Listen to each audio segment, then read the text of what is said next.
এসেই গেল আর মাত্র কয়েকটা দিন। বাঙালির আবেগ, বাঙালির প্রাণপ্রিয় উৎসব দুর্গা উৎসব। দুর্গাপুজোর আর মাত্র 87 থেকে 85 দিনের মতো বাকি রয়েছে। নমস্কার, আমি ইন্দ্রজিৎ। নতুন একটা ভিডিওতে আপনাদের সকলকে স্বাগত জানাই। আজকে আমি চলে এসেছি পানশিলা ঠাকুরবাড়ি, সোদপুর পানশিলা ঠাকুরবাড়ি। পানশিলা ঠাকুরবাড়িতে আজকে রয়েছে দুর্গাপুজোর শুভ সূচনা, আর সেটাই কিন্তু শেয়ার করব আজকের এই ভিডিওর মাধ্যমে। স্কিপ না করে দেখতে থাকুন, আশা করছি ভালো লাগবে। চলুন শুরু করুন। এসেছি পানশিলা ঠাকুরবাড়ির, যেখানে প্যান্ডেল হয় ঠিক সামনে। এখানে লেখা রয়েছে চেনামুখ অচেনায় তারাই এবার পানশিলায়, শারদোৎসব 2026 পানশিলা ঠাকুরবাড়ি।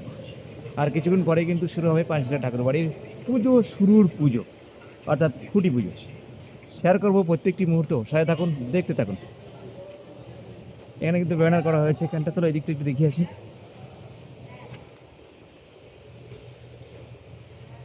এই দিকটায় যদি যাই, এই দিকটা কিন্তু খুব সুন্দর করে সাজায়, প্রতি বছর কিন্তু এখানটায় সাজানো হয়। এখানটায় এই দেখো, জুম করে দেখাবো, খুব সুন্দর।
পানশিলা ঠাকুরবাড়ি নামেতে যেন পুজো পুজো গন্ধ।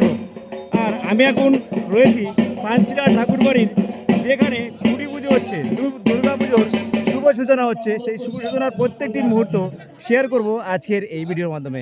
স্কিপ না করে দেখতে থাকুন, আশা করছি ভালো লাগবে।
হয়েছে। আমি সকল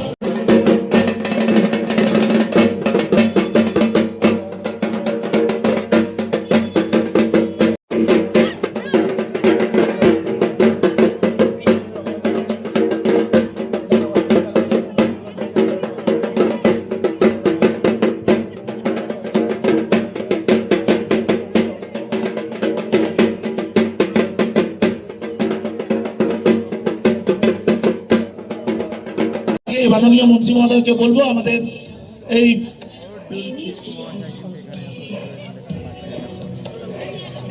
মঞ্চে ওনাকে তুলে নিন। আমাদের চারন্দা আছেন, আমাদের জয় আছে, বাপ্পা আছে, দাদা আপনার নামটা হরেকৃষ্ণ দা আছেন, আপনারা সবাই আছেন। বৃষ্টির মধ্যেও অত মানুষ উপস্থিত আছেন, তার মানে পুজোর আবেগটা অনেক বেশি আছে। এটা আমরা পশ্চিমবাংলাতে সবসময় অনুভব করি, পুজোর আবেগটা থাকে। তার মধ্যে কুটি পুজো হয় আমাদের এই রথযাত্রা মাঝখানে হয়, কেউ কেউ রথযাত্রা দিনই করে। যাই হোক, এই রথযাত্রা উৎসর মাঝখানে খুঁটি পুজোতে একটা ধর্মীয় হিসাবে আমাদের খুব গুরুত্বপূর্ণ দিন। এই 7 দিনের মধ্যে যদি আমরা এই পুজোগুলো করি, কেন ভগবান শ্রীকৃষ্ণ মাসি বাড়িতে গেছেন, এখন অনেক রকম অনুষ্ঠান, ধর্মীয় অনুষ্ঠান হয়, তার মধ্যে আপনারা করেছেন খুবই ভালো। এই পুজোটা খুব নামকরা পুজো, আমি হয়তো কোনোদিন আসিনি, কিন্তু নামকরা পুজো।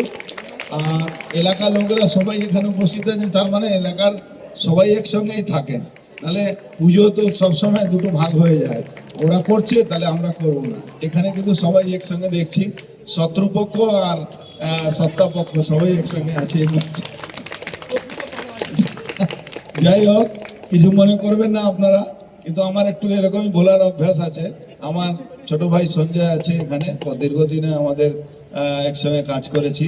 সবাই ভালো থাকুন। আমাদের আইসি সাহেবও আছেন, বুঝতে পারছেন আপনাদের গুরুত্ব কত আছে। আগামী দিন আবার দেখা হবে, এই কথা বলে আমি আমার বক্তব্য শেষ করছি। ভালো থাকুন। পেয়ে গেছি তো দাদা, এবারে ৭৭তম বর্ষে পাঁচিলা ঠাকুরবাড়িতে কি হতে চলেছে? নমস্কার, আমার নাম পার্থ মাইতি। ৭৬ বছরে যে বিষয় নিয়ে কাজ করেছিলাম, মানুষের মন জয় করেছিল, চেষ্টা করেছিলাম বাবাকে নিয়ে একটা ট্রিবিউট জানানোর। তার পরবর্তী এত মানুষের প্রত্যাশা এবছর থাকবেই, কেন লাস্ট ইয়ারে পুজোটা এমন মানুষের মন জয় করেছে, তারা প্রত্যাশা নিয়ে আসবেন।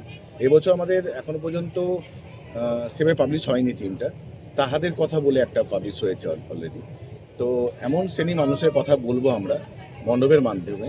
অবশ্যই এবছর অফবিট পুজো হবে, একটা অন্যরকম ভাবনা চিন্তা নিয়ে কাজ চলছে। লাস্ট ইয়ার ছিল বাবাকে ট্রিবিউট জানানো, এবছর তাহাদের কথা, যাদের কথা বলতে চাইছি, তারা আমাদের সকাল থেকে রাত পর্যন্ত সঙ্গে থাকেন, কিন্তু আমাদের কাছে অচেনা হয়ে থাকেন। ওনাদের নিয়ে কাজ একদমই অফবিটের কাজ।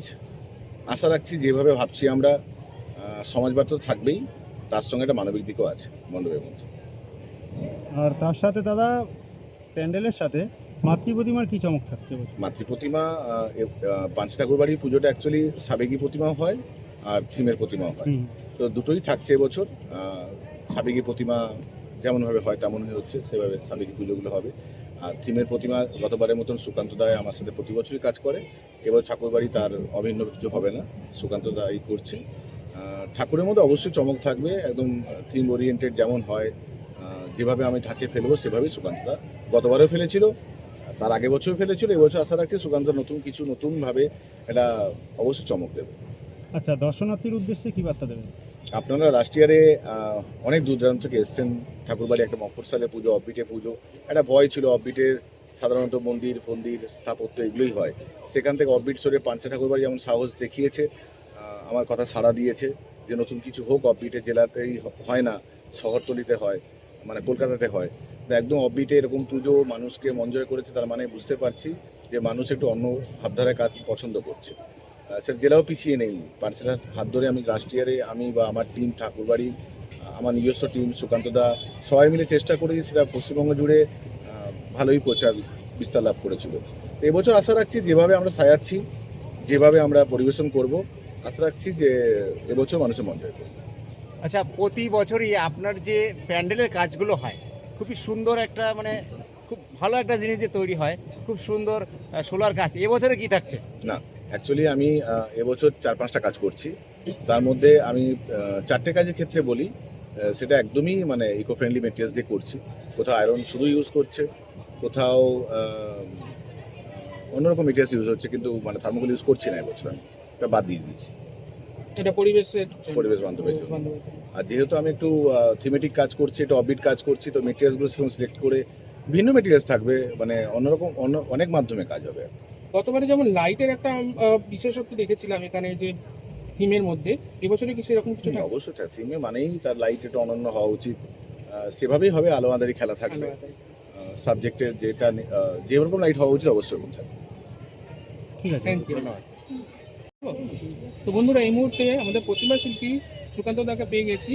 তো দাদা, একটু প্রতিমা সম্বন্ধে এবারে বলো, তোমার কি ধারণা? এবারে ভাবনা তো এখনো মানে পরিষ্কার নয়, তো যেহেতু বাস্তবমুখী একটা ভাবনা পার্থদা এবং আমরা ভেবেছি, তো সেই আদলেই আমার দুর্গা প্রতিমা বানানোর চেষ্টা করব। অসংখ্য ধন্যবাদ। অসংখ্য ধন্যবাদ। আপনারা সবাই আসবেন, থাকবেন। আপনাদের জন্যই এই পুজো এবং এই পরিশ্রম সবটাই সাফল্যমণ্ডিত হবে। তাই আমি আপনাদের মাধ্যমেও সবাইকে অনুরোধ করব, আপনারা এই ঠাকুরবাড়ি, পানশিলা ঠাকুরবাড়ি আসবেন। ধন্যবাদ। ফাইনালি কিন্তু পানশিলা ঠাকুরবাড়ির দুর্গাপুজোর শুভ সূচনা হয়ে গেল। কেমন লাগলো তোমাদের আজকের ভিডিও? অবশ্যই কিন্তু কমেন্ট বক্সে জানিও। আর তোমরা যারা এই চ্যানেলে নতুন ভিডিও দেখছো, তারা কিন্তু চ্যানেলকে অবশ্যই সাবস্ক্রাইব করে পাশে থাকা বেল আইকনটি অন করে দিও, এইরকমই নতুন নতুন ধামাকেদার আপডেট পেতে। চলুন, দেখা হচ্ছে আমারও নতুন একটা জায়গায় নতুন একটা ব্লগ ভিডিও নিয়ে। সবাই ভালো থাকবেন, সুস্থ থাকবেন, বাই।